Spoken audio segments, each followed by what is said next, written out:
Yo, what's up, guys? This is Joey Bada Bing 22, your local mailman, and I have the one, the only, the DC Picker. Everyone, give a round of applause.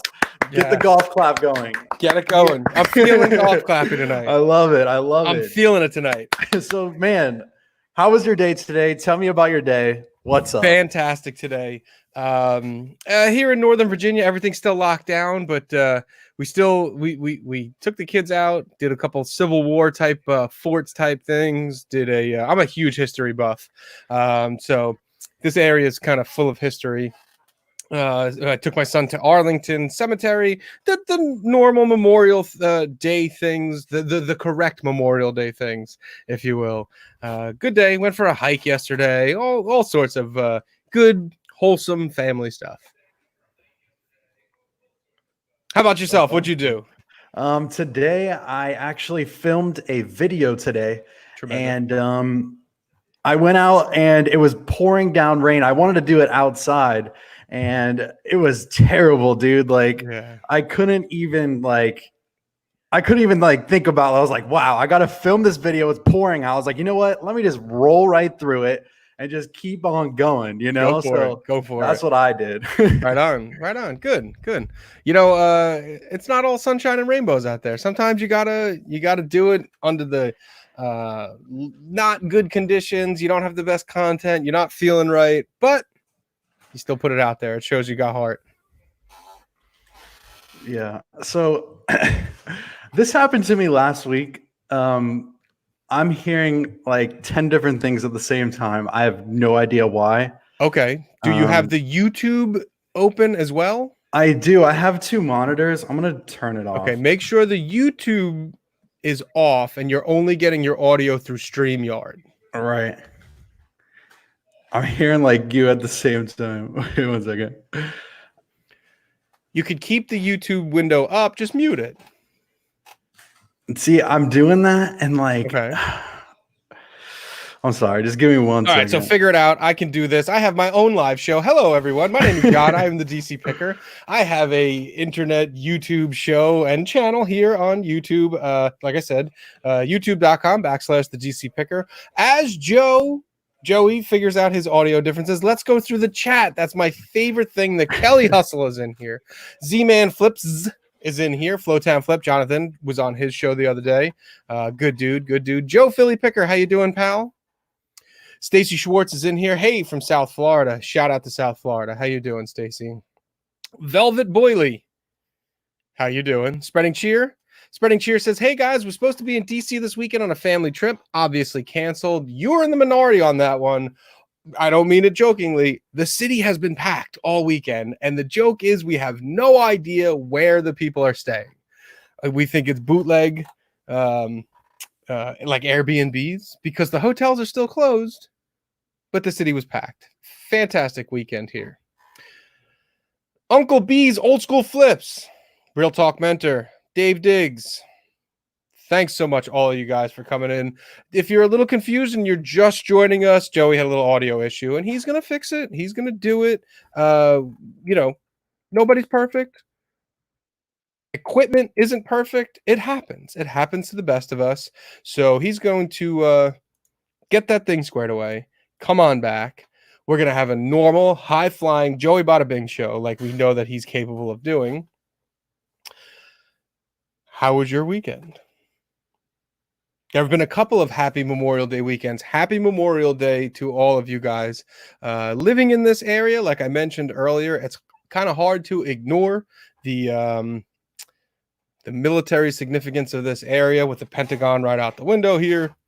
And so I took my son down to Arlington Cemetery this morning. We went to a Civil War fort this morning.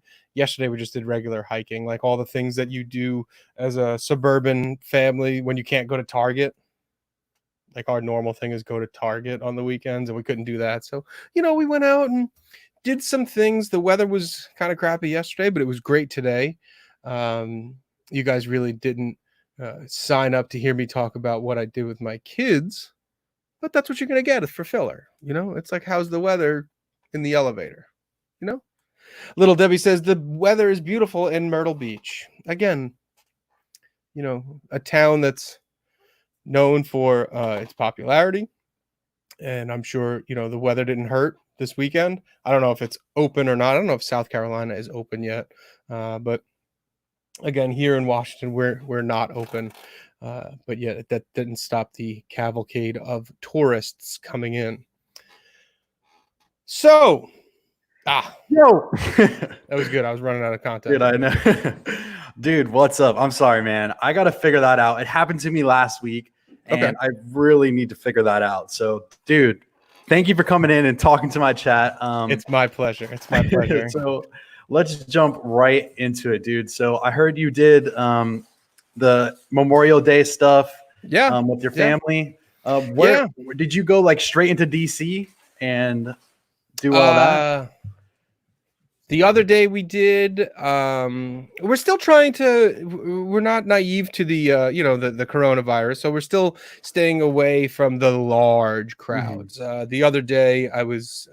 We went into the city, and the Jefferson Memorial has these big picturesque steps. Very much, excuse me, the Lincoln Memorial. I misspoke. The Lincoln Memorial has these big steps that people should be familiar with, and it was packed full of people. There was no social distancing going on. Right. We weren't close enough to see how many people were wearing masks, so we knew that it's not the best thing to take the kids to. But because we're so local, we always do Washington, the DC stuff, like on the off times. Right. It doesn't take but 10 minutes to get to the National Mall. So That's we'll really go in cool. the morning and afternoon. Once the tours clear out, we'll do that sort of stuff. But this weekend has been a good weekend. Been a good weekend so far. That's awesome.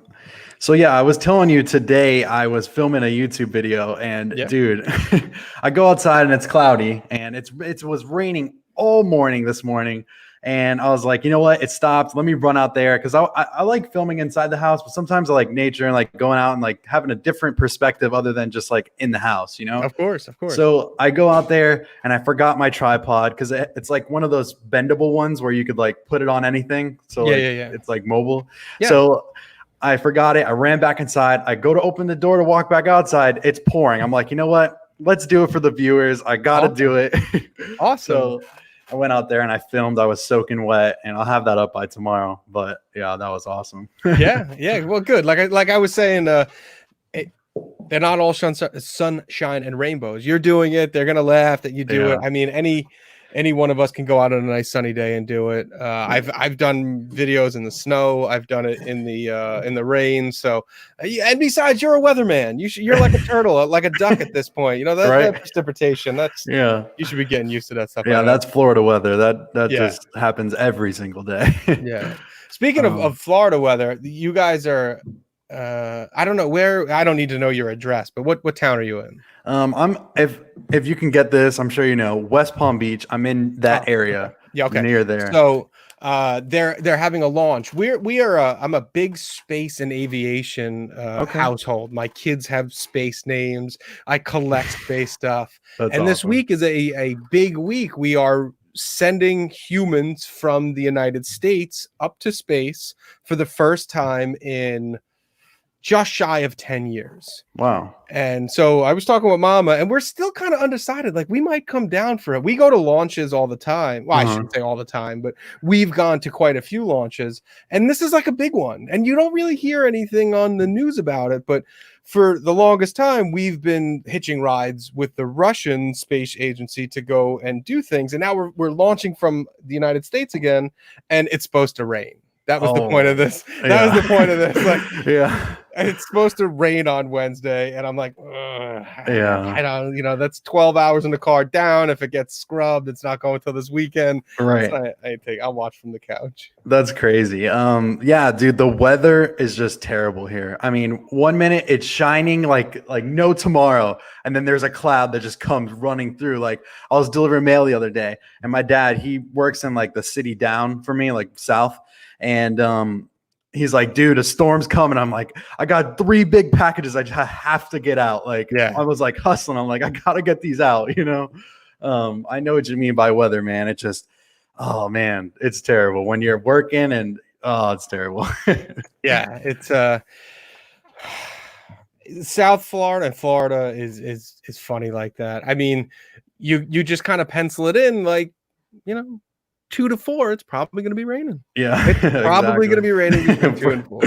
Exactly. So I wanted to jump right into the questions. I don't know much about you. I watched a That's couple of good. your. That's the way I keep it. So that's good. I've watched most of your lives. I haven't seen any videos from you, but That's I fine. want to know, like, do you do this full time? Do you do this part time? Like, tell me a little bit about that. Sure. I'm a long-time reseller. Okay. I started reselling in 99, December 23rd of 1999.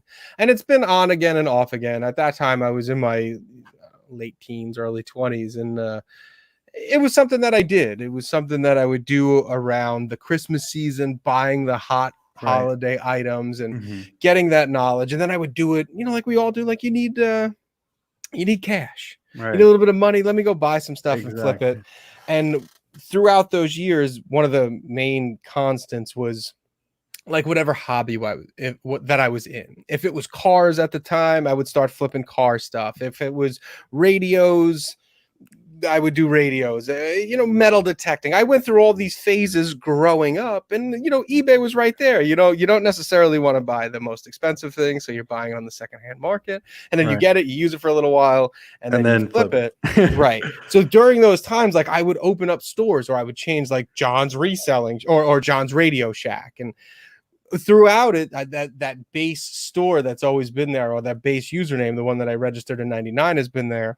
And about 4 or 5 years ago, I started getting back into it more. It's not a coincidence that it coincided with the birth of my son. Like, oh yeah, I need more money. Let's start doing this. And and I don't know, a couple of years ago, I went into Instagram. I started doing Instagram. And then about a year ago, not quite a year ago, I started doing YouTube. So none of that stuff that I've just went through was ever full-time. I've always had a job in the background. I have a job now. I have a 9 to 5 now. Now, what do you do for a job? None of your business. I love to hear that. And Yeah, that's none of your business. that's I work for Jonathan the government, and I work. No. Jokes aside, what I like to say is I work in Washington D.C., but I don't work in politics, and Okay. that's what I do. In this town, I've talked about it before on my channel, and I've talked about it on other people's channels. I've said it before, so I'm not breaking any state secrets. When I first started my YouTube channel and the DC Picker became a thing, as opposed to just John doing it, I actually had to have a hearing with my agency to say whether or not I was able to make outside money and this and that. And then, so that's why a bunch of my videos in the beginning didn't have my face in them, because I was like tempting fate. Like I was still feeling creative and wanted to do this. And I was like, hey, come get me. You can't prove that it's me. What are you going to do? Voice analysis on YouTube? 3 people watching this. And then eventually I had a hearing and they were like, yeah, this is fine. So then, well, that's good. Yeah, that ended up working out well. I have a regular office job. I work in engineering, and that's about as much as I'd like to say. That's good. As a government employee, yeah, no, you'll see. Sometimes I do that too. I say like, I'm a mailman, but I like if someone like is trying to say, yo, like, what do you do? Like sitting down and being serious, and I'll just be like, you know what, man, I work for the government. I work for the government, and it usually works. Like, and then people are just like, what? Yeah. There are a few people who know in the community that know what I do, and they're like, oh, that's it. I'm like, yeah, that's it. But that's all I do. I don't need to put it out there. It's not important. It doesn't really have anything to do with the reseller lifestyle that I do. There is no connection between the two. I wouldn't come on and say, hey, this is John the DC Picker, your neighborhood quality engineer. Like that doesn't make sense. So that leads into another question. Was this kind of like a hobby for you, or did you like do this just like to flip for money, or how did that come about? The flip has always been about the money. It's always been about the money. It's always been a supplement to my normal income. The Instagram, and let's just truncate it and say social media aspect of it. Like I said, started within the last couple of years of doing it, but that was never the point. The point is, for me in reselling, is to be a shark, is to make money and make as much money as I can. I got kids. I got 2 little kids, man. Exactly. I've been paying $70 a month for diapers for 6 years. You know what that's like, man. You know what that's like. Not yet. Not yet. Yeah, you will. You will eventually. And it's really it provided in the beginning, it was an economic cushion, make a difference between the 9 to 5 pay. And I'm not ashamed to say it by any means, this area is super expensive to live in. Mm-hmm. So when I first started doing this, I had to do it. Right. I had to rely on these skills that I've developed over the years. And now it's not so much that I don't have to do it, but now it's gone from a have to now it's a want. Now I like doing it still. Right. And we have not an agreement, but Mama knows I get good flips going, the vacation might get that much better, or the kids get to go to see both the Paw Patrol and Monster Jam. It awesome. Provides a cushion in life for, I don't want to call it the finer things. We're not buying a yacht anytime soon, but it makes life easier. Exactly. She wants to go see Hamilton. Okay, we'll get the eBay money, or right. We want to go and spend time with the family. We don't have to think twice about it. So the money aspect of it for me is number one. Number two, and very, very close second, is the love of the game. Yeah. Is the love of the game, I know that excitement that you feel, man. Yeah. What's his name? Which one? Oh, this is Richard. It's Ford Pinto backwards. Pinto. I was reading it backwards. Yeah. It's Ford that Pinto, isn't awesome. it? He's so cool. I'm into reselling for the thrill. I'm into it for the thrill of the hunt, the love of the game, whatever the euphemism for it. Now, I feel bad for people who were and still are locked out of their Goodwills. Yeah. For the fact, for people who are keeping the lights on, or for people who are not necessarily on Instagram for the likes or the YouTube, and who are really flipping to survive. Exactly. My heart goes out to those people in the most sincere way. Yeah, me too. But I miss it for the love of the game, man. Exactly. That feeling when you're finding something at a garage sale or at the Goodwill or whatever thrift store you're going to, it's hard to put into words to someone who's not a part of this game. It's for someone who they're like, you go to the Goodwill and buy I know, stuff? Right? Yeah. And when I'm open, when my card is coming out of that machine and my heart is pounding because I know I got a winner in that bag. Yep. There's no way, unless you're doing it, to convey that to somebody else. Yeah. Like at first when I was younger, I'm only 23, so I would be like, Goodwill? Like, why would anybody want to go to Goodwill? Like, why wouldn't you just go to the mall? But now you look at it and I'm just like, I tell my girl, I'm like, why did you go to TJ Maxx when we just could have went to Goodwill and got the same thing, but just maybe not with tags, but the same thing, So I look at things different now. Yeah. I mean, when you're doing this and your profit margins and your own business and blah, blah, blah, it's hard paying retail for things. You're like, why would I ever pay retail for anything? Exactly.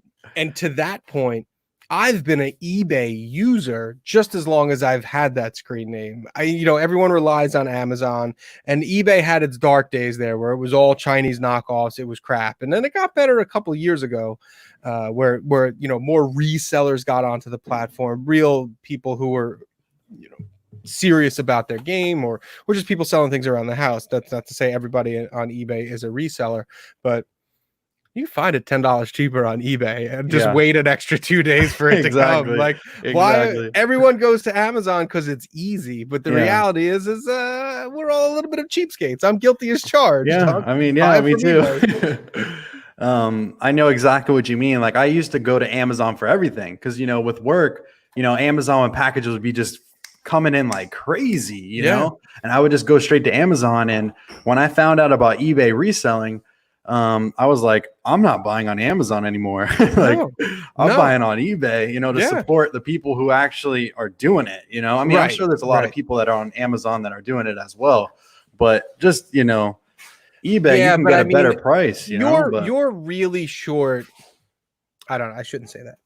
the FBM people as opposed to the FBA people, the real resellers, low skill, not low skill, low scale folks are generally FBM, and most people are going to pass by that listing and just hit the buy from Amazon. Right. But for me, I know the love of the game. I know that I've said it before. There's a cheesy old meme that it was like, when you buy from small business, you're not putting gas in a private jet. You're sending a little girl to dance lessons and and that rings true. You just gave me goosebumps, bro. Yeah, man. It's a cheesy old thing, but when you know how hard we hustle as resellers and we're doing it and we like doing it, and then the reality is it's putting money into the pocket of someone who actually needs it. When you buy from somebody and they have 1,000 or 2,000 feedbacks, that's a reseller. That's not a company. That's someone who's using that money for good. And I really like that. I'm down with that. For sure. Going along with that as well, what have you done to provide like for your family, like extra trips? Like, tell me like a little bit about that. Like, what have you done to like be like, you know what, I picked up this extra item at Goodwill or at a yard sale to make this happen? Like, tell me a little story about that. Sure. I mean, there's a number of different times that it's happened. I think the big one, and my kids aren't listening, but everything that Santa brought this year was bought using the points that I used to link the credit card to my pirate ship. All the shipping that I did, I never touched the points, and then we turned around and used those points to buy the Christmas gifts this year for the kids. So that was a one-to-one. You know, we can't do this business without shipping. That's something that has to go on. So I thought about it, and I've been using, you know, the regular just ship on the eBay page. And I said, well, that money's not doing anything for me. Right. The pirate ship, at least you have to link it to a credit card. To me, that was a win. I had a business credit card anyway. Okay, well, we might as well rack up points for it. And for shipping and advertising, they gave you 2 times and 3 times as many points. Wow. So I'm doing $500 a month in shipping, sometimes more than that during the big seasons. And those points were all just racking up in the background, man. And then it came to like December 15th, right in the middle of our busy time during fourth quarter. We rolled them over into a big, gigantic gift card, and we paid for Christmas presents with it. That's now, awesome. That being said, that's more direct. I didn't mean to cut you off. No, you're good. I actually don't know much. I mean, I know a lot of people do the pirate ship. I haven't done it at all. I need to really look into it. Can you tell me like a little bit about it? Like I really don't even know. Sure. If I could, if this was the early 2000s, I would have pirate ship tattooed across my head. I love it so much. You remember when boxers used to do that and get like the fake tattoos on their back? I would do that with pirate ship. So pirate ship itself is a cubic shipping platform that integrates perfectly with eBay and I think some other e-commerce stores, Etsy and stuff like that. So it's all cubic shipping. And before we go really into it, the long and short of it is you need to get yourself a box resizer, preferably from Lonnie Garage Flips. Yeah. And if you have an item let's just use this headphone case that's this big and this big, it's all based on cubic shipping, cubic rate, length by width by height. Exactly. Okay.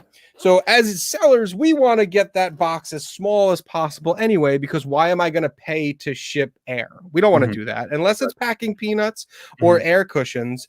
You don't want to ship air across the country. So you get yourself a box that fits this item that's now well packaged as tight as possible. You got no extra air. You have your regular cushioning, and you put those dimensions in to pirate ship, and you'll get a calculated cubic rate as opposed to just the regular priority. This is 2 pounds. This is 3 pounds. This is whatever. And you'll get sometimes the differences are significantly cheaper using cubic rate. And sometimes it's, maybe it's even Steven, or might even be like a quarter more expensive. Right. than the eBay shipping rates. Now, that being said, it's a quarter or 10 cents. So you'll have this kind of argument going on in the reselling community, like, oh, pirate ship is good, but not for everything. Mhm. I don't know about you or the viewing audience, but a quarter isn't worth it for me to like compare and then Right. Yeah. just hit the pirate ship button. Yeah. I know that I'm getting free Christmas presents at the end of the year anyway. If it's a quarter more, that the time that it saved me $8 on shipping over the eBay page over the years that I've been using it, I know that the quarter doesn't really mean much in the end. Right. So it's all free. The more that we use it together, the more chances that pirate ship gets a group rate because we're all in this thing, we're using it, so the postal service gives them a cheaper rate. That's pretty equal to eBay. Mhm. But the whole thing about it is making sure that you get a box that fits your item absolutely perfectly. Gotcha. And you'll get a good rate on it. So when I heard about it just like a little bit, do you need poly bags or is it just a regular box no matter what? But You tell me, have a like, about couple of that. different Okay. you have a couple of different options. You can use you could use all the regular USPS white boxes that we have, priority boxes. If you're doing first class, you can pop out a first class label just the same way as you would on, like, say, stamps.com or the eBay shipping page. Mhm. You can also use your poly bags or your padded eBay, the free ones that you get from the store. All of the same things exist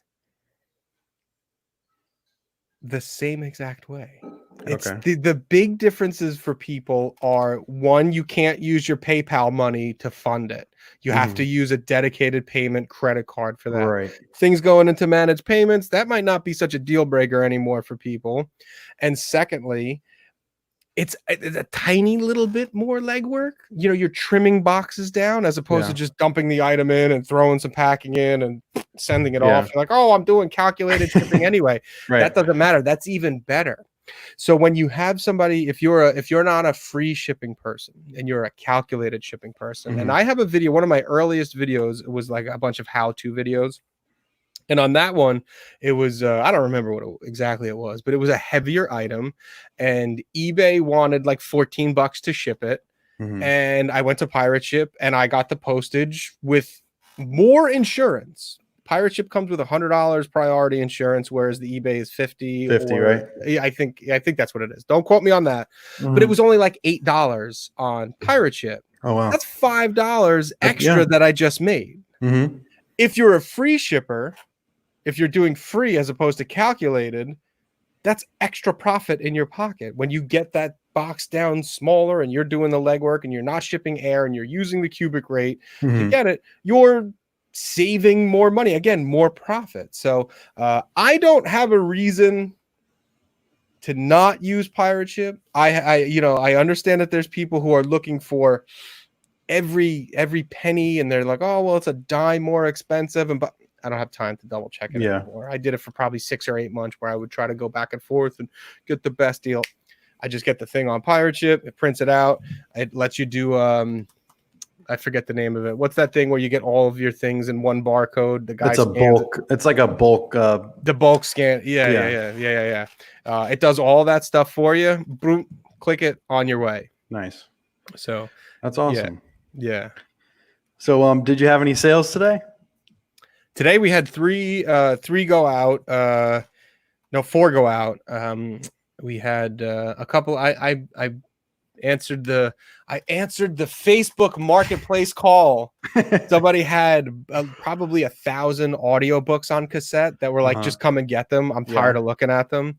So I picked them up for free, and they've been slowly going out. And it's kind of like a running joke on my channel where it's really old people, like Really? Kay ordered it, just Gertrude and Dorothy, and it's kind of fun without doxing people. The stereotype of who would buy audiobooks on cassette is 100% true.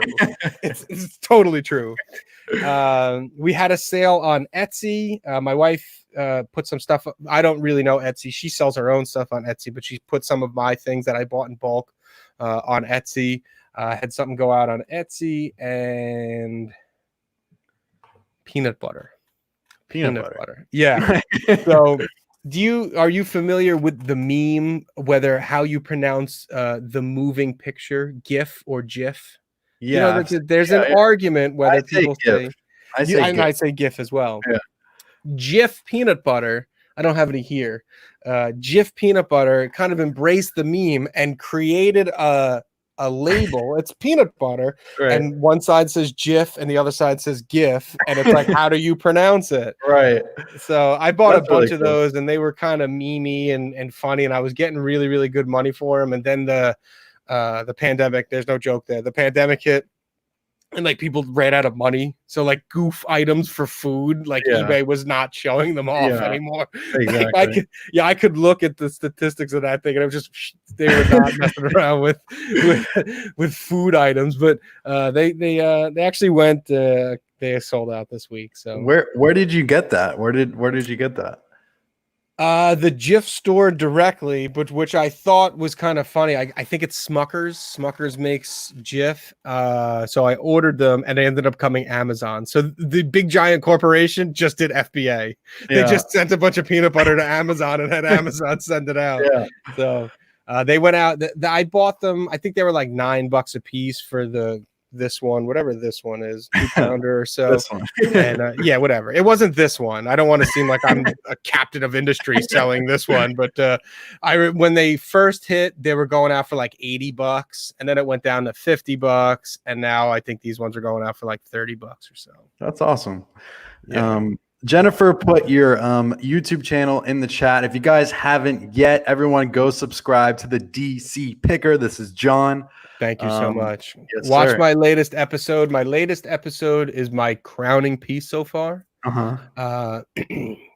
So I was doing edited videos. I probably had like 80 or 90 edited videos, and then once a week I was doing a live stream, if you will. Right. Just not dissimilar to this chit chat, and I don't feel like editing. Let's get on, keep your name out on the YouTube world. And I really started enjoying the lives. And I'm not going to lie, it didn't hurt going for the monetization time. Lives, there's nothing better. Like, unless you have a video go viral, you sit on this microphone for an hour and you get 10 hours back, 20 hours back. Like, this is a no-brainer. So I started doing lives more consistently, putting more effort into them, doing show prep and getting equipment and blah, blah, blah.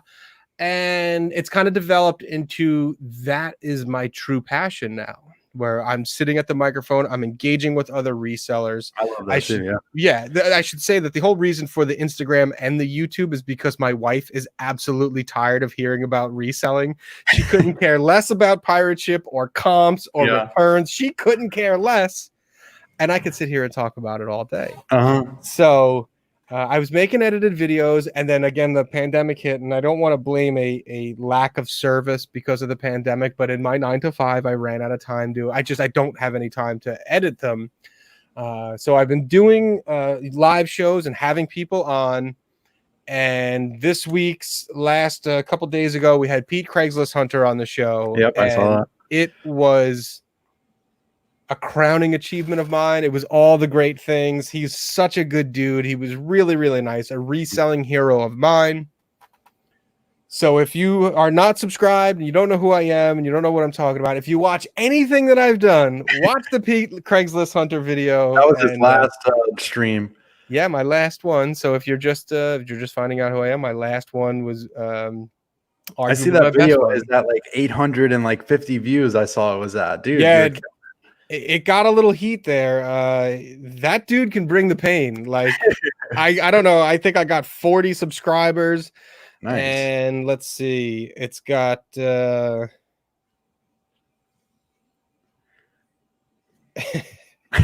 it's got a lot of views. It's got a lot of views. It's got a couple hundred short of 1,000 there. So yeah, it's if you're able to hook in with someone, that's one thing that we did. If you don't mind me captaining the ship a little bit, you're good. If he brought up a good point where there are so many resellers now, the niche has grown.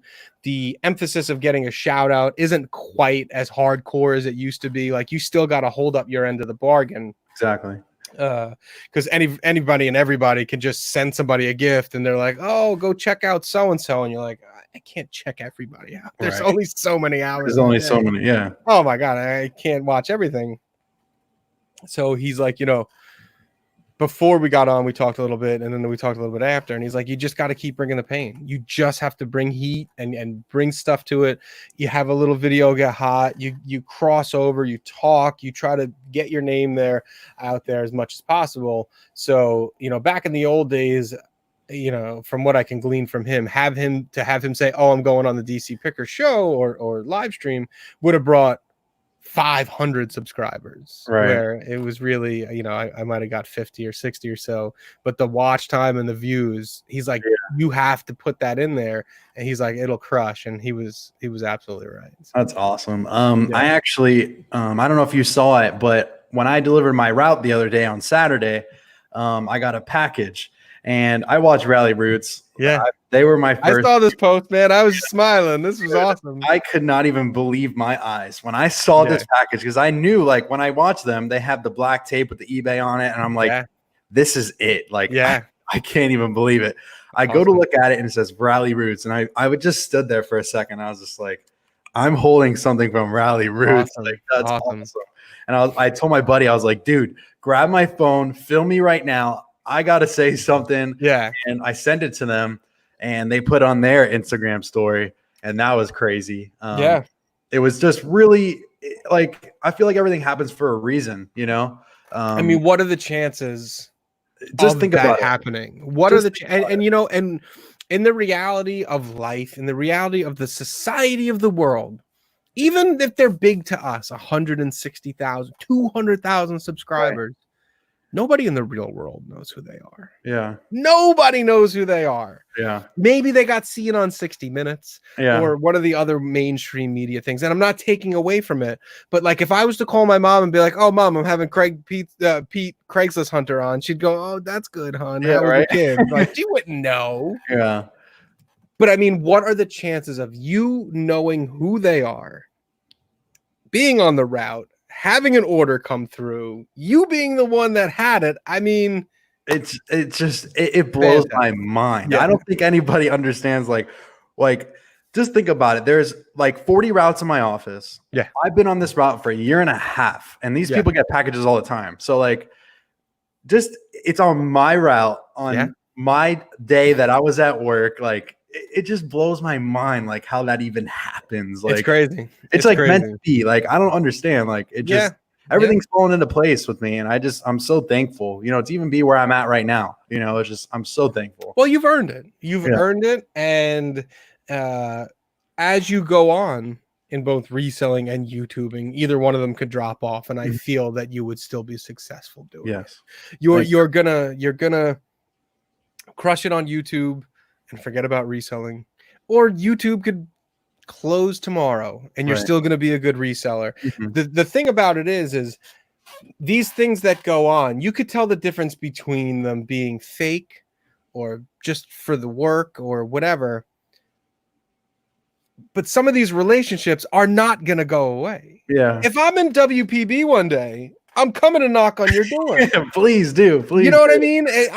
A lot of these things that go on, what used to be at face value, like, oh, shout me out, I sent you a gift, I sent you a t-shirt, look at this, blah, blah, blah. Those are forgettable. But a lot of these relationships as they go on are going to translate. So like I said, if either one of those things drop off, you have one or the other, you're still going to have reselling connections. Now, I'm not trying not to be a name dropper, but when I found YouTube and the reselling community, I didn't know it was the reselling community at that point, but when I found YouTube, I had some heat on Instagram. I had some pop on Instagram. I know you got 11,000 followers, dude. I was looking at it like a couple weeks ago, and I'm like, dude, where did this come from? Yeah, I don't know. I have no idea. So I would message, now knowing how big they are, but I would message Ryan of Rally Roots and College Picker and Bonafide Hustler, just because they were prominent names on YouTube, and be like, hey, what do you think about this? What do you think about this? Every single one of them gave me reselling answers. They took time out of their day. Yeah. And now I never forgot that. So when people are first starting out or first find me or whoever, they ask me a question about reselling, I got all the time in the world. And most of the time I remember them, like I remember their story and I remember who they are, or whoever you are. That doesn't go away. We're still people on this side of the microphone, and on that side of the screen are there are still people. So that's a really long way of saying keep up the good work, keep doing what you're doing. You're gonna be rewarded whichever way you decide to go. Keep doing them both. And keep doing them both. Exactly. So what I wanted to get to is that for YouTube, it's been my dream. Like, okay, I love doing this, and I just love putting out content and have people take away their life and come here and just have fun and smile and just have a good time. That's what I want to bring. And the reselling falls right along with it. And I just love reselling now. Like when I first started this, when I first had my first sale, that was it, dude. And I'm like, I could make YouTube videos. I can do this. And everything just fell right into place. I get goosebumps, man, when I get excited. Yeah. I just really enjoy doing this. It's kind of like a hobby, but more than a hobby. It's what you love. I think that it'll transcend. Yeah. You have one of those personalities where if you went and made those pizza videos now, you're gonna get the pop on it. You're gonna get people to watch it. Yeah. Where at the beginning, when you're first starting, it's a good way to get in front of the camera, but people don't know you. They're not gonna watch it. Now you could bake a cake and you're gonna pull big numbers in. You're gonna be the man. You're gonna go you can golf clap. Oh my God, forget the golf clap. And then you add a little flour and only add 2 yolks, but 3 eggs, and people, yes, Joey, do it.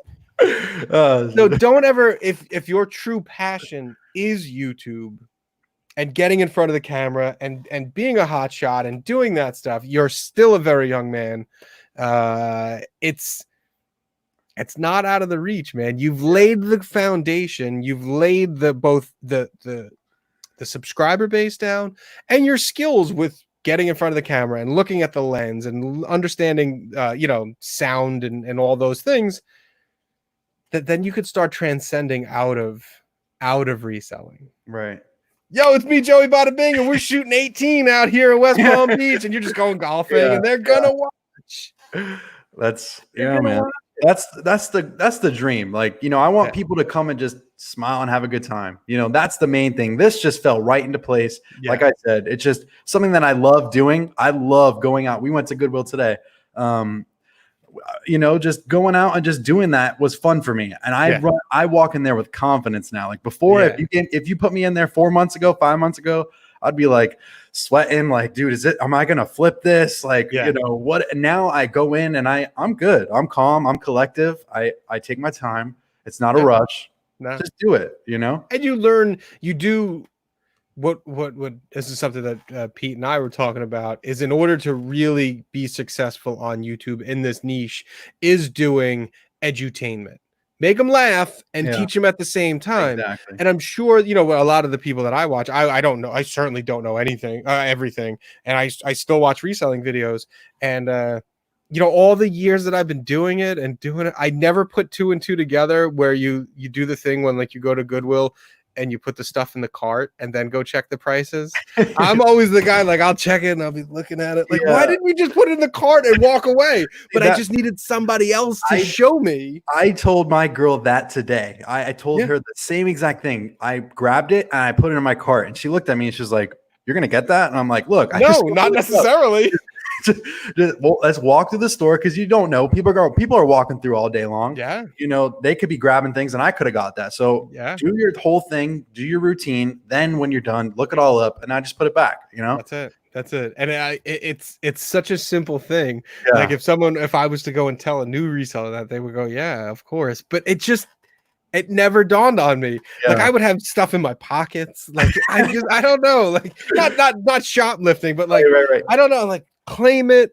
Like I want to double check this, but I'm still doing it on the shelf in front of the shelf. Like I don't know. Like why I never thought to Yeah, just put it in the cart. Just put it in the cart. You Dude, probably had it anyway. At first, I wouldn't even bring a cart. I would just walk around and do it with all my hands, and I'm like this, and like people are looking at me, and I'm on my phone holding it like this. You got women's shoes, adult diapers. There's a scarf around your neck. So you don't know what you're doing. Because the workers in there, they're like, I was holding a pair of heels one day, and the lady was like, "Do you really want that?" And I'm just like, "Yeah, lady, sometimes I really do need this, you know." So. Yeah. It's a weird situation that we put ourselves in. I mean, Anthony Froggy Flips, I think he put it in the song to his intro. It's like, I'm scanning adult diapers on the eBay app.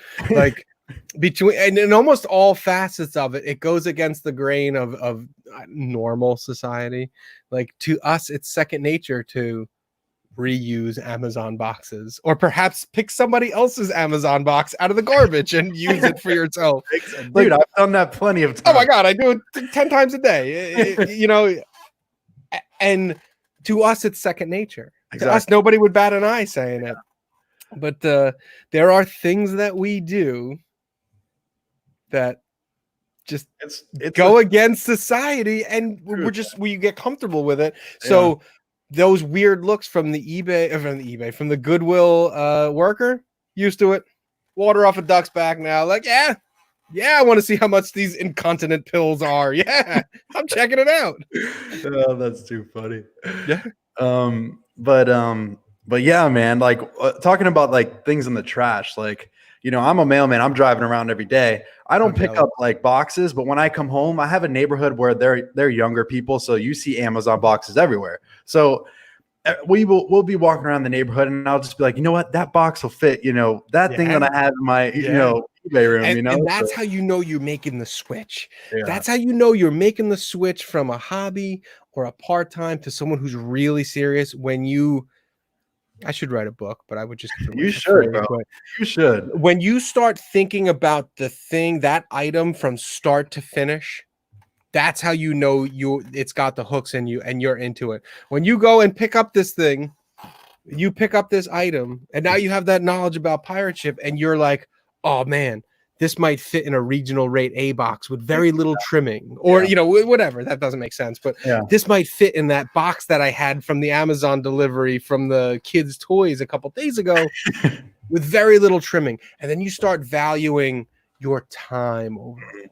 A lot of people were doing the weights, the lifting weights, and I said, I don't have the energy for that. I don't have the energy for it. But when you start thinking about the process as a whole, as opposed to that big dollar sign in the beginning, when you first buy the item, that's how you know you're going to start succeeding. You're thinking about the whole process. If I go pick up an item and I'm really questioning, how the hell am I going to ship this? I'll put it right back on the shelf. Almost, you know, if it's borderline. If it's a home run, I'm going to figure it out. But you start weighing your time. You start weighing the effort. Oh, I have to go to Staples now and buy a set of boxes. And you're like, it's just not worth it. Even with even when I get packages and it has like bubble wrap in it, you know, dude, I'm like, that's gold. Like you gave that to me, really? If I wasn't boxed in, just on the other side of this camera, there are 2 garbage bags full of air jackets from Amazon. Why would I throw that away? That's free money. Yeah, that is free. That's the best. Like the other day I got a package. And when I got those air pockets, like they're like this, and there's air in them, I'm like, that's gold to me right now. You know? And that's how nerdy I am. I said there's 2 garbage bags, not so much for volume, but I have them separated by size. I have the 4x4s and then the 2x4s because that's how much of a nerd I am. I'm not putting a big one in a small box. That would be a waste. Exactly. That's awesome. It gets into you so much so that it's second nature. And then when you're really doing it for a long time, you get really, really good at it. You don't have to get the cart anymore for the fact that you can walk in and go, I sold that. That's been a dud. I've looked at this item before. It's a dud. This is a brick. Exactly. Don't pick up the Bose QC1, but get the Bose QC2. Things like that. You build what I call a mental Rolodex, even though I'm dating myself, but you just kind of flip through it in your head and you're like, oh yeah, this is one. Exactly. So everybody, when they're first getting started, first year or two is so focused on bolos, when the reality is you should be focused on the process. And then when you focus on the process and you get a good process down, a good shipping, from the beginning, cleaning, pictures, shipping, delivery person, whether you turn out getting to be buddy with your postman, that's the process. That's how you succeed. Then you could just stick any item into that process, into that equation, and you succeed, because you got to trim down to the most streamlined way possible. Exactly. So yeah, man, that this has been a very good conversation. Yeah, man. Like I said, I could talk reselling all day. Dude, me too. Like, I wanted to say, what made you like come into the game of reselling? Like, what was that spark? Like, what made that come into your like body? Like, I got this. Like, this one is the God's honest truth.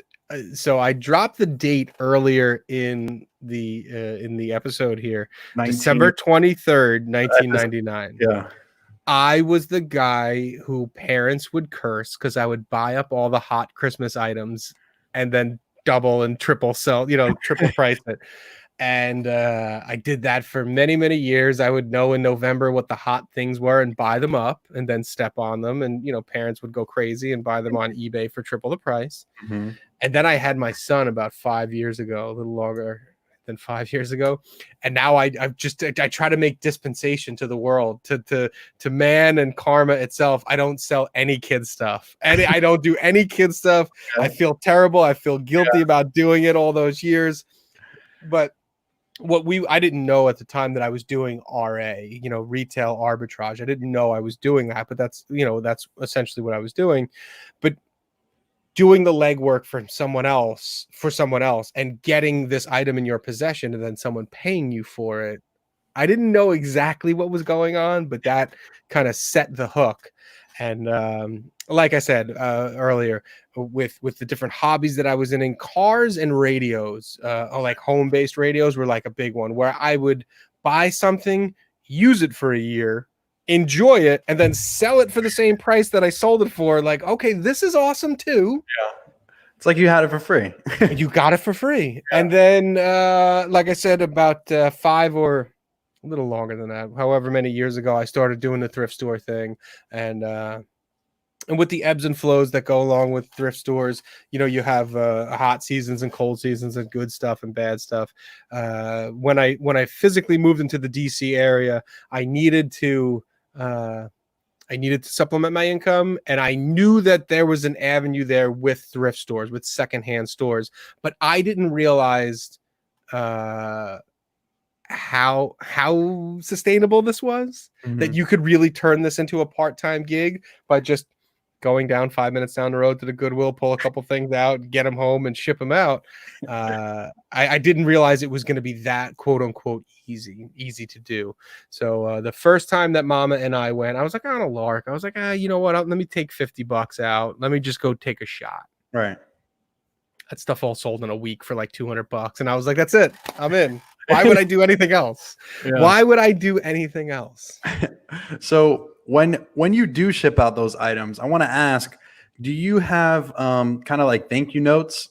Do you write any like thank you notes, or do you have them like already pre-made? Or so that's a good question. Yes. So I have 2 things that I do on every order. Excuse me. Every item, no matter what it is, goes into a poly bag. I don't know why. It's just something that I've always done. So I just get them self-sealing bags from Amazon. You get like 2,000 of them for $20 or whatever. Yeah. So no matter what it is, this item it's hard. It's made out of wood. It doesn't need a poly bag. Even if it rains on it, it's no big deal. It goes into a poly bag. And second to that is I do get the eBay thank you notes. This order made my day or whatever. And then I'll sign it. Thank you, John. Thanks, John. It just a million times a day. I'll do that. And The third thing that I do, but I don't always do it, which I used to do, was I do have DC Picker stickers. They say the DC Picker. They have the little logo, and it's the little logo that I have. Oh yeah, I know which one. Not gonna come. The little DC Picker logo, Yeah. and it just has the YouTube and the Instagram sign on it. And I used to put one of those on every package going out the door. I kind of stopped doing that because I did open up a specific DC Picker storefront or store.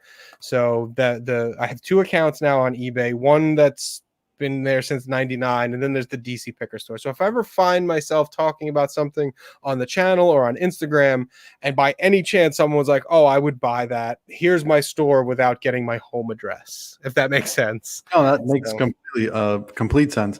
This is a good question. What is your feedback process after they get it or after you ship? So like basically, do you give them feedback before or after? As soon as I hit the shipping label, as soon as I'm done doing that batch processing or whatever, I get the bulk feedback. I don't write specific feedbacks for them, but I'll hit the button where it says leave random feedback of saved comments or whatever immediately. I don't play the feedback game anymore. I used to beg for it. Are you happy with your thing? Stop. Yeah. Again, you have to weigh your time. So you do your part. I leave feedback for everyone that's ever bought anything, regardless of store. And if they reciprocate, great. It used to be better back in the old days, but nowadays, I run probably about 10% or so of people who will take their time out and leave a feedback. But yeah, actually, Mountain Man Treasure, he bought something for me on my store a couple days ago, and he left feedback before he even got it. So like, I didn't know you could do that, but he did it, because I have to do that. But I write like what you said. When I make the shipping label, I'm making that feedback to them, because ultimately we're gonna get caught up in the he said she said, and they're gonna call eBay. And what are you gonna do? You do a follow-up feedback or whatever, but you do it. You do your part. You never know if you leaving them feedback might soften the blow. So the point of all these things, the poly bag, the thank you note, the sticker on it, was to kind of remind people that they're not buying from eBay. They're buying from a person that uses eBay as a platform. So these little things, I think, in my crazy neurotic head, that perhaps this is going to soften the blow before they come back at me with, this has a crack and I didn't see, or whatever nonsense that eBay sellers have. I don't know. After all these years, I don't know if it actually works, but I guess it's been working. Yeah, it's good. So what else, man? Tell me a little bit about yourself. Like what other hobbies do you have rather than reselling? I know you said you're a history guy. History and space and aviation. Okay, those are my big passions. I collect space flown objects, things that have flown in space and have made their way back down. Wow. I'm super nerdy. That's I'm really a ham radio operator. I do amateur astronomy. I don't know how many telescopes I have at this point, where we'll go out into a field. This was easier before kids, and we'll take pictures of the solar system and planets and all sorts of things. That's awesome. That said, as the YouTube gets bigger, I think that's going to be my jump from solely reselling into here's this real dorkiness, and I'm going to drop some astrophotography or some, maybe hook up the one of the cameras to a telescope and show you guys, what you could see in your backyard, or, if you drive a little while. Implement that in your videos, I think so. I think that somebody else had mentioned that too. Like, you should do a video on telescopes, because you do see them in garage sales pretty often, or with relative frequency. The thing about it is, if you can wrap your like if it's like a little tubey thing on a little thin tripod, something that you picked up at Target or a department store, or it's a name that you haven't heard before, it's probably toy grade. Okay. We don't do toy grade when you start getting into serious hobby stuff. When you're starting to talk about 6-inch telescopes, 8-inch telescopes, 14-inch telescopes, these are not things that you're going to find at a garage sale for $50. These are going into classifieds or more of classifieds for those hobbyist people. So, in that specific hobby itself, there's not a whole lot of general information that us as flippers could use, because unless you're going to an estate sale, generally speaking, like the aforementioned radios and things, you buy a telescope for $1,000. In 5 years, that telescope is worth $1,000, and most people kind of know that. Yeah. What is a good brand for a telescope? Celestron is the one that you're going to find the most. Orion are probably the two most common that you're going to find. You can use the same comping methods that we use on any other things. It's kind of weird with eBay, because they're almost solely going to be local pickup only. You are not shipping $1,000 telescope that needs to be with what's called culminated, where you do a culmination on it. I'm blocking my mouth like a good radio person, but all the lenses need to be lined up properly for you to see straight. Otherwise, what you're looking at is going to be blurry. So no one's going to take a chance with Joey, the neighborhood mailman, accidentally dropping it. I'm not going to say throwing it. I'm going to say accidentally dropping it and then literally making the thing $1,000 paperweight. So most of them, again, are going to be local pickup only. So if you do come across them, and if somebody's watching this or sees this in the future and happens to come across one, shoot me a DM. I would love to help you out. I've helped out, I don't know how many people. Hey, have you ever seen one of these before? Old radios, ham radios, military stuff. I do stuff like that all the time. So if anyone's watching this and ever comes across one at an estate sale, don't hesitate to reach out. I'd love to help you, but they're not going to be cheap. It's not going to be 50 into 1,000. Most people know what they have when it comes to telescopes. That's really unique. I've never really looked inside or looked through a telescope. I would love to like one day come to you and like learn all about that, because it's totally different. Like I've never met somebody that's into space. So this is cool. Like it's a different, I really want to go to, what's the place called? Kennedy Space Center? Space Center. I want to bring my girl and my family. So you're there. Like 40 minutes away, man. A little longer. I know it's not that far. So I really Wednesday 4:30. Watch the United States reclaim the title of space champions. Take the ride, hear the noise, see the light, and you'll go, I don't know why, but this was awesome. And then you'll always do it. You'll constantly try to be over there to do it. That's really cool. I'm gonna look into that stuff. That's something different, and that's cool about life, is that there's so many different things out there,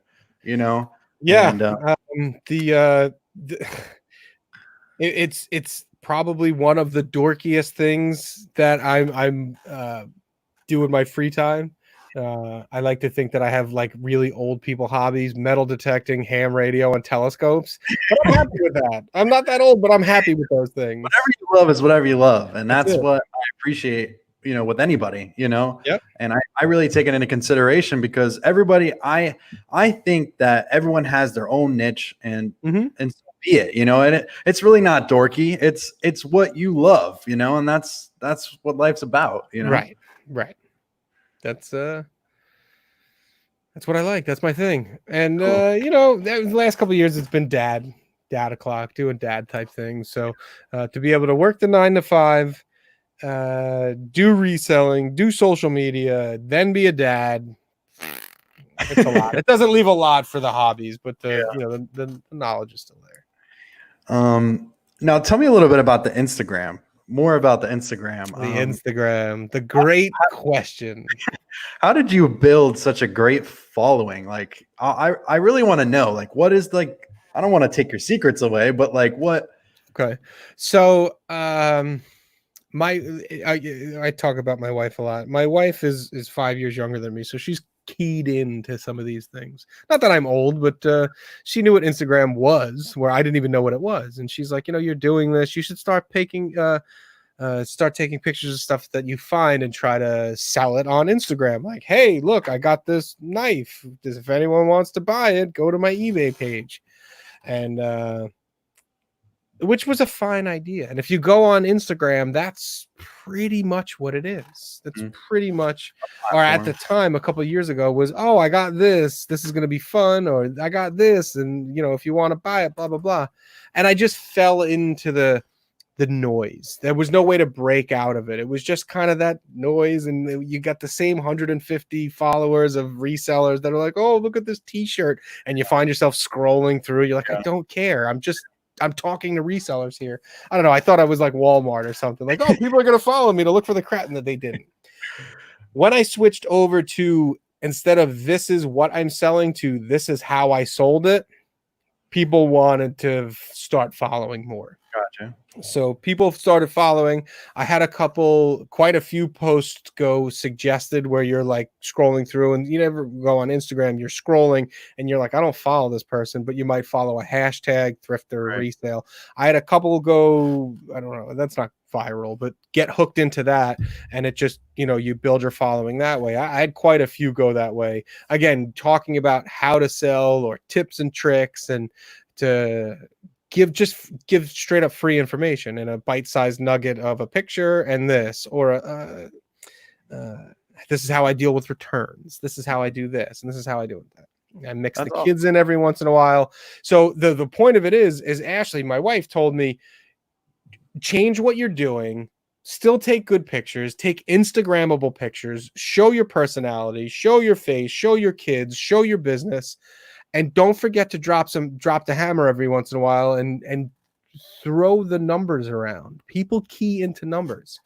At the time, it was a 30-day or a 60-day, and you're dropping a $10,000 30-day. People start paying attention. You're not just a quote unquote another reseller or just another face in the crowd. People are like, oh, this guy's knows what he's doing, or he's, you know, I want to watch him. People like being around the success, or, you know, if you get a crazy sale and you post $5,000 paid now, you know, type of thing. People like that. People like Instagram for that. And I guess that's the, you know, my that's what people want to see. That's what people want to see, the realness of it, and show an overall person. So not just to be the DC picker, but to be John as well. And it kind of worked out well. I'm trying to get into the Instagram thing. I've had Instagram just from high school, and, you know, just being me, just posting pictures of me playing baseball and stuff like that. But now I'm into like Instagram, and I want to try to build something like that, you know, so I'm trying to get some knowledge on that. So do an overall. Don't go into it with the idea of, I want to have 1 million followers. Just go on. So here's the thing, and I have a video on this as well, but I'll give you the Cliff's Notes version of it. The number doesn't really mean much. It's the engagement rate that you have with people. That's how you start getting brand deals and stuff like that. So you want to build an audience, but have them almost be your friends. So it's not, don't ever just have your Instagram be a one-way street where you're just posting content. When you get a comment, answer. When somebody posts something that you're like, oh man, that's really nice, make sure that you take the time out of your day to write it. Make sure that you write on other people's things, engage with them. Like as many, when you're on break at work, doing whatever, scroll through and like 20 pictures. And then what happens, Instagram sees that you like their pictures, then they start liking your pictures, you're shown on their feed. And it's just a self-perpetuating cycle where you actually you actually have to use it. Instagram wants you on that platform, like all these platforms do. So in that regard, you got to be on it. So you'll notice, like, if you watch a bunch of people's stories on Instagram and click through and like, or maybe send them a message like, oh man, I can't believe you wrecked your car again. You'll notice that person now goes to the top, and you're always going to see that person in the beginning. Exactly. So you need that to happen 11,000 times over, which isn't possible. But you click on as much as you can. You interact with people as much as you can, answer questions, write comments on their stuff, and vice versa. And it starts to grow. The second part to that, and here's the key to getting hooked in with them, is use hashtags the right way. Real quick, you use a big one, a medium, and a small. So you would put like YouTube, you would put YouTube reseller, YouTube eBay reseller. You ran a big one, a smaller one, and then an even smaller one, so that you really get hooked into. Because by the time you hit post, the one that says YouTube is gone. That's lost. No one could ever find that hashtag. But if you start niching it down, just like we do, and start getting smaller and smaller, if someone out there like Cat the Nurse Flipper or Nevermore Antiques or any of the people that are in your chat are following YouTube, eBay, reseller as a hashtag, they're going to be shown your content, even if they don't follow you. So now you're spreading your web out, you're spreading your name out there. And then if you got a banger in there, Instagram's going to show it to a bunch of people that don't necessarily follow you. Not very different from getting a viral video on YouTube. Instagram will reward you with good content. So if you're out there and your Instagram exists solely for taking pictures of your Goodwill finds, it's going to be hard to break through. You have to really just grind away, show that you're a person, interact with the people, and then, it does eventually take off.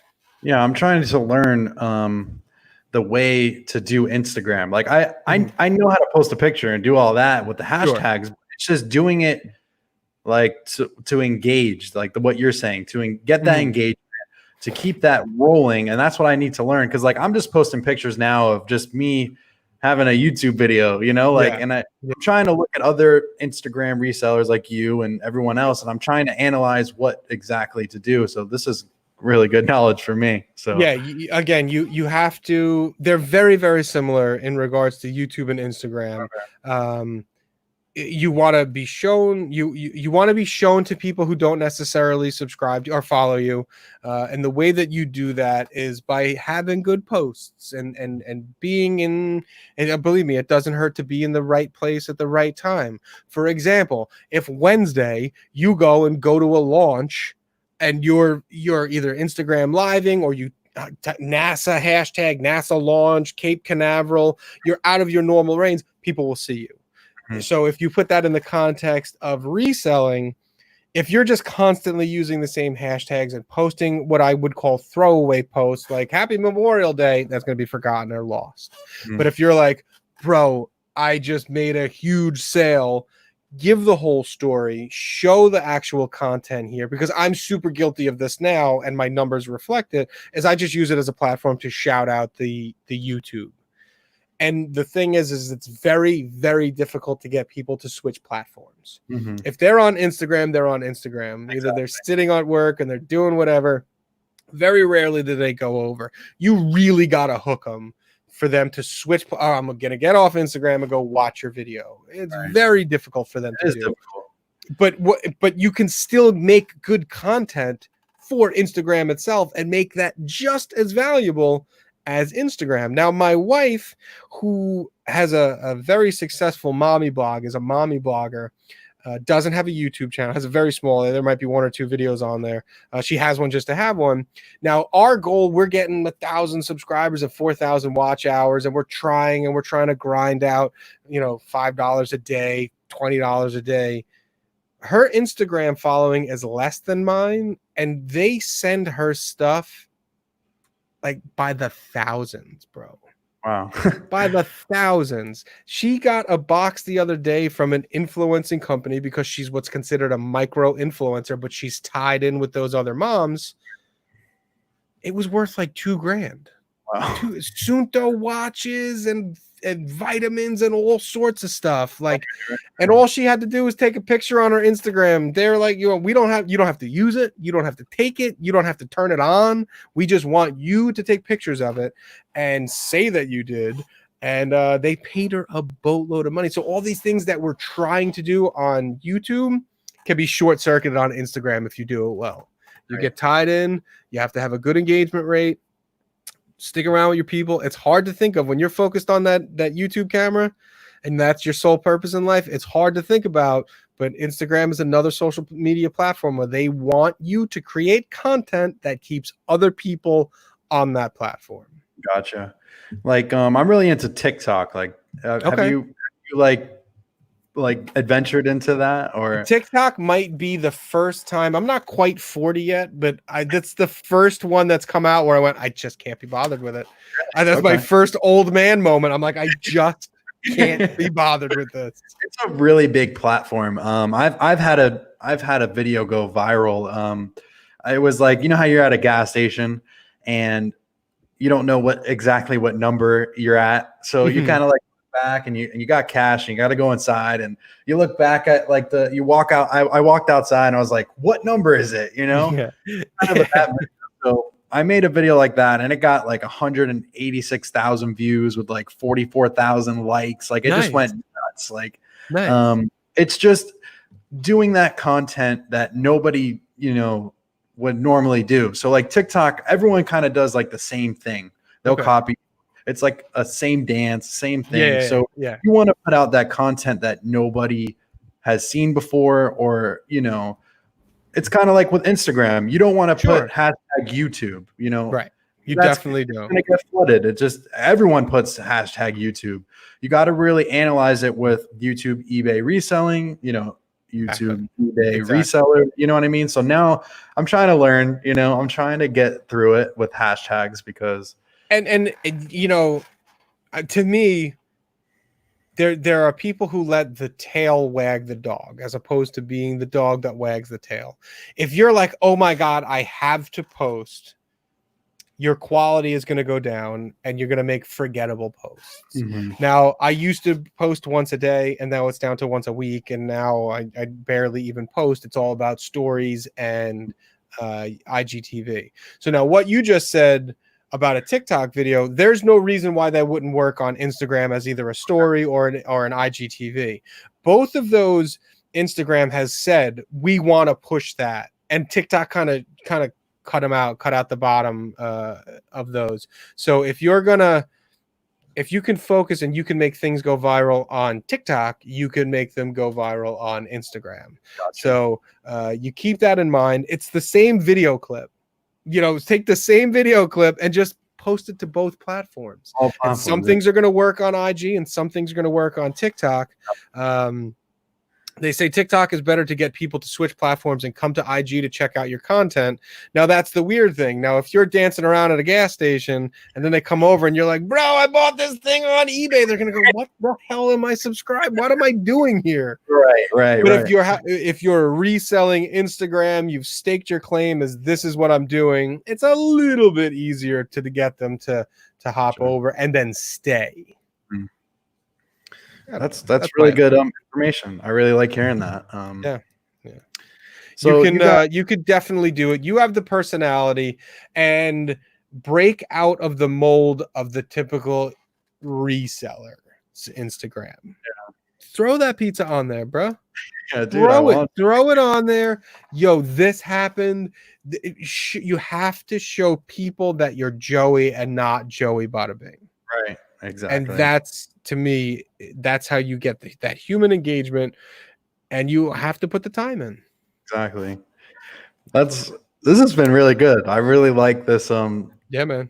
I'm having a blast. This is fantastic. How much longer do you have? I took off tomorrow because I'm doing this. Wow. That is some dedication right there. 9 o'clock is about 20 minutes past bedtime for me. So I'm like, I'll just take off. Awesome. I work for the government. I really appreciate that. I can't. Oh, you're welcome. Here, that is awesome. Yeah, man. What, you got more questions or are you done? No, I just been like, I don't even have questions. I just follow through and just kind of say it. But you have any questions for me, like at all? How long have you been with the Postal Service? 2.5 years. I actually just got regular. You got regular, okay. Yeah, it happened last month, April 11th. Congratulations. Thank you. It's been a really good ride. In the beginning, it was really hard, being a mailman. Coming in as it's called a CCA, a city carrier assistant. Yeah. And you're on the bottom of the boonies. You're the lowest guy. And you just got to work your way up. And I've, proved myself to get to that point. And you got to have a really kind of quick, isn't it? It was quick. That's pretty quick. It's based off seniority. So, the people that are there they haven't seen anybody come in the post office in like 7 years. Like I was the first one to come in. They're like, we haven't seen a new person in like Yeah. 7 years. I'm Yeah. like, wow. Yeah. I got really, it's really hard to get into the post office. But I got lucky, and I'm really thankful to be where I'm at with the post office. It's great. It's great. So, If you ever decide to move on up and come to headquarters, let me know. I know a bunch of people over there. great. That's good to know. Also, Don't say anything about the DC Picker. I'll give you my real name and we'll talk from there. that's funny. So yeah, I mean, that's great. That's great. That makes for a great safety net. Now, if there's one thing that I can say about reselling and resellers, at least the people who are on YouTube, it's of my opinion. We're not going to, don't downvote his video. Come to mine and downvote mine. But I think that most resellers have a something going on. The overwhelming majority of people are going to be part-time, meaning it's not their regular 9 to 5. And I think most people are comfortable with that. And the goal being, oh, I'd like to do this full-time.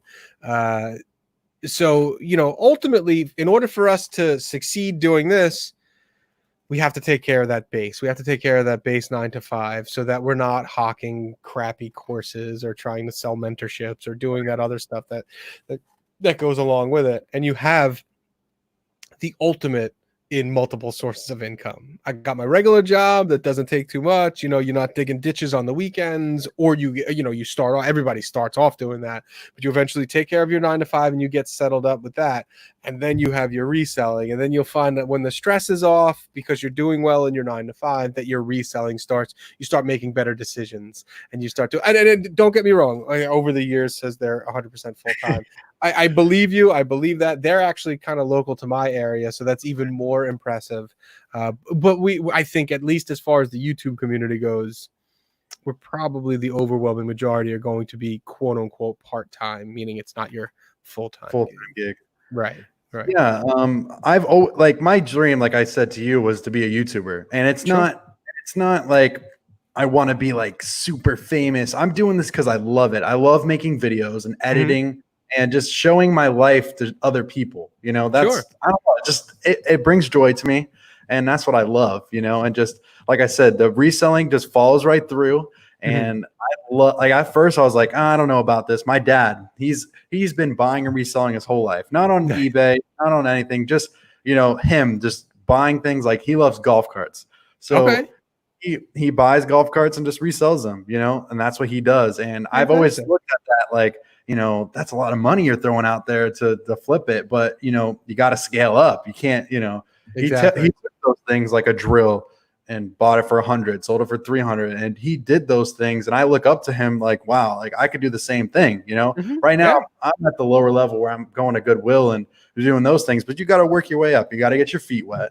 You got to get going, Right. So there's two different courses of action, at least in my experience, that you could take. Now, you can continuously be a thrifter, a garage sale thrifter, and there is nothing wrong with that, especially if you live in a geographic area where that income can support you comfortably. You know what I mean? I don't like in New York City. If you lived in Manhattan, it's going to be hard to be a thrifter. Yeah. Where you live somewhere else, the further south you go, the more affordable it is. That sort of thing. That's great. That's the dream crew. Now, you could do that and thrift and create evergreen content where you're constantly buying new things, constantly making new YouTube content, and not having an issue because every day you go out, it really is an adventure. Or you can do like you said, where you go, well, I bought it for 5 and I sold it for 25, and then I took that 25 and I spent and I flipped it into something that I sold for 100, and then I take that 100, I buy something for 100 and I sell it for 1,000, and then you just keep getting bigger and bigger, and it scales up that way. The problem in that second, in the B there, is you have to know what you are going after. Because what I see a lot of people do is like, oh, well, I got $4,000 of eBay money. And then they're like, well, I'm going to go on bulk and just buy a $4,000 worth of crap. Well, you just kind of set yourself back. Whereas if your goal is, I want to be I want to be into sneakers. So you build up that capital and you get into Nikes and you start doing RA and or any, whatever you want to do. But it's like anything else. In order for you to be successful, you have to have that goal in mind to attain it, to work towards it. Otherwise, you're just spinning your wheels. You're just, flipping to make a little bit of extra money. So, ultimately for me personally, like you were saying, I want to change my YouTube and Instagram personality name. That's my goal. I don't want to be the DC Picker forever. We live in a beautiful apartment. We overlook the city, but I want to buy a house. And this area is known for $1 million houses. Like they cost $1 million. My goal is, after YouTube and reselling and Instagram and all this stuff, is to rename my channel. This is the house that Junk built. Like that old song, this is the house that Funk built. And it's going to be directly attributed to the reselling. That's my goal. Save up as much money as I can from reselling and YouTube, and throw a couple Monster Jam tickets in there and take the baby to Paw Patrol Live, but really hunker down, buy a bunch of stuff, keep flipping, get the stuff going, make money, and then buy a big gigantic house with it. That's my goal. And that's, I'll do whatever I have to do to get there.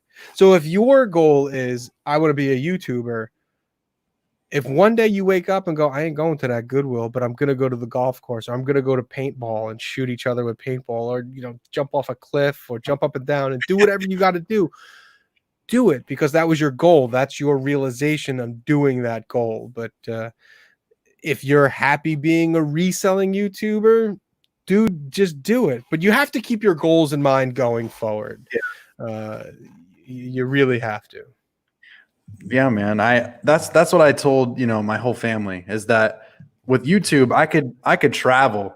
I could go anywhere in the world. Oh yeah. And anything, and make a video like off my phone. I could do it off my phone. Like, that's how crazy it is, I just love making that content, and I could just go anywhere and do it. Like you said, golf course, I could go to a boat and I could just make a video and tell people if I sold something, or if it's not even just reselling, just basically me, and that's basically what I want.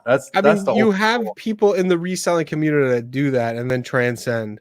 Harry Tornado was doing it. He did a what sold video on the golf course. You can do that. When people are hooked in, you can do that. You can do it. You've got the base now. You've got the people watching. Now, kind of your time to shine. You can kind of you can play a little bit. That's not to say you're like, oh guys, Joey Bada Bing 22, and now we're doing underwater synchronized swimming. Like, people are gonna be like, I gotta go. But you can make a video about something. See how it does. If it works, play with it a little bit more. If it doesn't work, it was just a misfire. You'll try again. Exactly. Mississippi Gypsy had a very good little comment here. I just want to have enough money to pay bills and splurge a little bit. I think ultimately that's the goal for all of us. I have a full-time job, as being a mailman, and I have that income coming in pretty much the same every week, unless I have overtime. But it's nice to know that I can do this, buy something, resell it, and go on a nice date with my girl, go out and take my, siblings out to Disney World. Like, I've done that before. That's the ultimate. Memories are way better than, just being a normal guy that goes in the live. I have that drive to keep it rolling in the background, to keep it going. Think about how good you feel that you're able to do those things. Number one, cleanly. Like, you're not selling dope. You're not slinging weed. You're not doing something stupid where you have to ultimately feel guilty about it. And two, when you and mama decide to have a kid, when it's your own blood, and they're like, Dad, I want to go to whatever. And you're like, well, my 9 to 5 wouldn't pay for this, but let me go hit up the Goodwill and give me a week. And I'll go, okay, we can do that. It makes it even better. It makes it even better that you can do. it's dramatic to say food on the table, and there are people that do this for food on the table, but it's those little things like you just said, the Disney worlds, when it's your daughter and she's like, Daddy, I want to go see the Little Mermaid, and you're like, I got you because I built this little cushion of reselling money. Exactly. Profit Monsters here. What's up, my man? He basically is saying reselling brings so much freedom. That's the Totally. biggest word to me that really grinds my gears. That freedom, Mhm. that financial freedom, whatever kind of freedom you want it to be. That is the biggest key in life. Just to having that freedom. I don't want $1,000,000. I don't want $1,000,000,000. I want to have fun. Sure. That's the biggest part about life. Is like you said, bringing your kids to go see the Little Mermaid, to making them like the happiest, your kid like Mhm. the happiest person on earth. Yep. That's what makes life Sure. precious. And I mean, if we want to really get quote unquote serious about it, even though I'm not a serious guy, if we want to get serious about it, there are a lot of factors to that. And like Drew said, you want to be free, you want to have freedom. I totally get that. Everyone does. Nobody wants to work for the government. You have two people here that signed our lives away for 30 years. Nobody wants to do this, but this is just how life has taken us. That being said, the Goodwill's just closed for a month.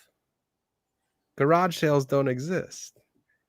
You have to have multiple sources of income or a really, really deep death pile, Mhm. or different revenue streams or different ways of sourcing or whatever.